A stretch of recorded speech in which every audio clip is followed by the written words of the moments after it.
Man, talk about perfect timing. The Chiefs are getting back 3 absolute game changers right as we're heading into the playoffs. Now, here's what everyone's wondering. Is this exactly what the Chiefs need to keep dominating the NFL? And maybe even more importantly, how are these guys going to fit back in, especially with that huge Bills game coming up? Let's dive into all of it. What's up, everybody? If you're just finding us, hit that subscribe button. We're your home for everything AFC West right here on this channel. So check this out. The Chiefs are about to welcome back 3 absolutely crucial players just in time for their Super Bowl push. And man, the timing couldn't be better. Andy Reid was dropping some hints on Monday, and now we've got the official word. JuJu Smith-Schuster, Charles Omenihu, and Isiah Pacheco are all getting ready to suit up again. But hey, before we get into all that, gotta mention something here. While the Chiefs are getting ready for Buffalo, they're also dealing with some, let's call them growing pains on the O-line. Coach Reid actually brought this up, especially about that left tackle spot, after they barely squeaked by the Broncos 16-14. They had rookie Kingsley Suamataia stepping in for Wanya Morris. And, well, Mahomes got pressured 4 times. That's got people asking questions about protection. Reid's even talking about maybe bringing in a free agent. You know who's out there? Guys like Donovan Smith, David Bakhtiari, just saying. All right, let's get to the big news. Who's coming back? First up, JuJu Smith-Schuster. Word is he'll be at practice Wednesday, and if he can handle a full session, we might see him against the Bills. Here's the thing about JuJu. Before he got hurt, this guy was Mr. Reliable. Whenever the Chiefs need a play, he was there.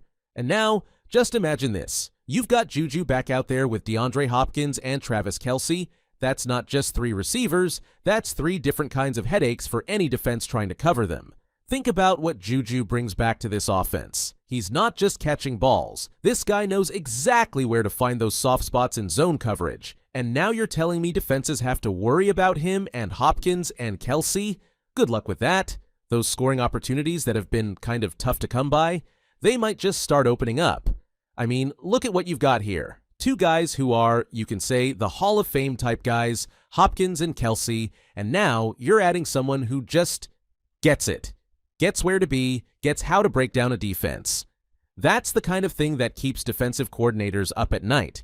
You can't get fancy with your coverage when you've got 3 guys who can burn you in completely different ways. Try playing man-to-man against that. What are you going to do? Try to handle Kelce's crazy routes? Deal with Hopkins going up and getting it? Or maybe keep JuJu from finding those gaps? And get this, bringing JuJu back doesn't mean we have to ditch those 2 tight end sets that have been working for us. Guys like Peyton Hendershot and Noah Gray, they're still going to be huge, especially on those underneath routes where you need those clutch catches. Actually, having JuJu makes it even better. You can start with your 11 personnel, then boom, switch it up to 12, and now you're giving defenses fits across the entire field instead of just one spot. That's the kind of stuff that gives Mahomes room to do, well, Mahomes things. And let's talk about Xavier Worthy for a sec. Think about this. You've got defenses losing their minds trying to cover Kelce, Hopkins, and JuJu.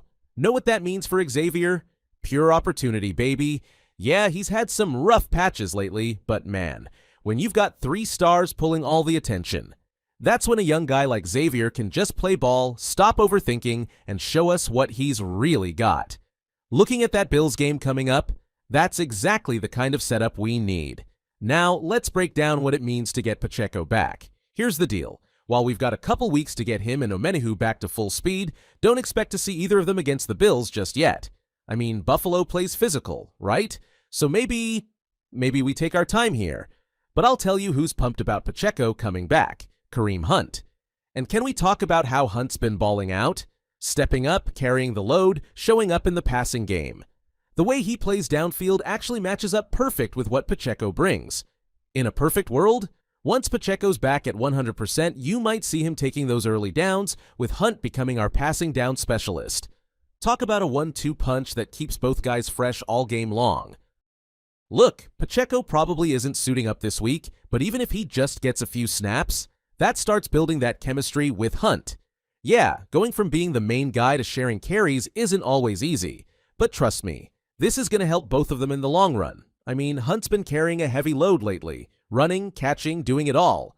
And Pacheco, coming off an injury, you don't want to throw him right back into the fire. Ease him in, keep both guys fresh. That's how you set yourself up for success down the stretch. When we're talking January football, We need both Pacheco and Omenihu at their absolute best. And here's a thought. What about working McKinnon into this mix? Not taking him out completely, but imagine this. 3rd and short, you've got Hunt and Pacheco split in the backfield with McKinnon.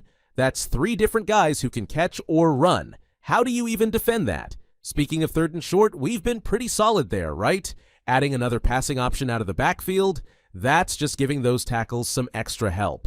And Carson Steele, man, this kid's been making noise, asking for more carries. Though with Pacheco back, either Steele or CEH might see less action, depending on who's got the hot hand. By the way, Edwards-Helaire says he's feeling good, but the Chiefs aren't rushing anything there. Let's shift gears and talk about Charles Omenihu. Here's what I'm thinking. There's no need to rush this guy back. Looking at his timeline, December seems about right, gives him some games to get back in rhythm before January. He'll be about a year out from that injury, fully rehabbed, getting that game speed back. Even then, maybe start him with 15 snaps or less, even though his rehab's been looking great. Our D-line's been getting better and better, and a lot of that's thanks to Mike Dana stepping up after his return. This guy jumped right back in, played a ton of snaps last week, and showed he can do it all, rushing the passer, stopping the run, you name it. He's been huge in helping out Tershawn Wharton, who's been fighting through an injury but still making plays. Wharton might not be 100%, but he's out there creating opportunities for everyone else.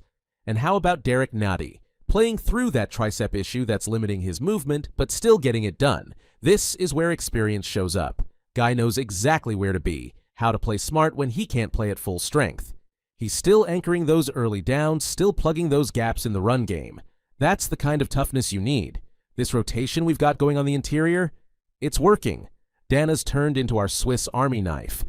Whatever we need, wherever we need it, he's there. Need an edge rusher on passing downs? Got it. Need someone to stuff the run on 3rd down? He's your guy. Between his work ethic and his versatility, he's become absolutely crucial to our defense. You put Dana, Wharton, and Nottie together, now you've got something special. They can bring pressure up the middle, stop the run, and handle whatever offenses throw at them.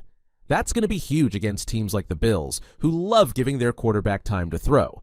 Our beefed-up line could be exactly what we need to throw off their timing. Once Omenihu's back, we've got options. Maybe start him on the edge, let him get comfortable, then mix him inside as he builds that confidence back. It keeps offenses guessing. They never know where that pressure's coming from. And quarterbacks? They hate that kind of uncertainty. Don't sleep on our young guys either. Joshua Kendo and Felix Anudike-Uzomah are showing up. Actually, Anudike-Uzoma's been a pleasant surprise on the interior, even though he came up as an edge rusher. Add Omenihu to that mix, now we're cooking with gas. This Bills game coming up, our D-line depth could be the difference maker. Buffalo's O-line isn't exactly brick wall status. They're middle of the pack in sacks given up.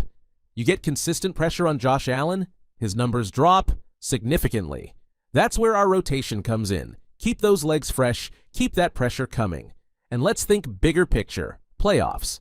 Having Omenihu back, plus Dana, Wharton, and Nottie all healthy, that's exactly what you need when you're facing the best offenses in January.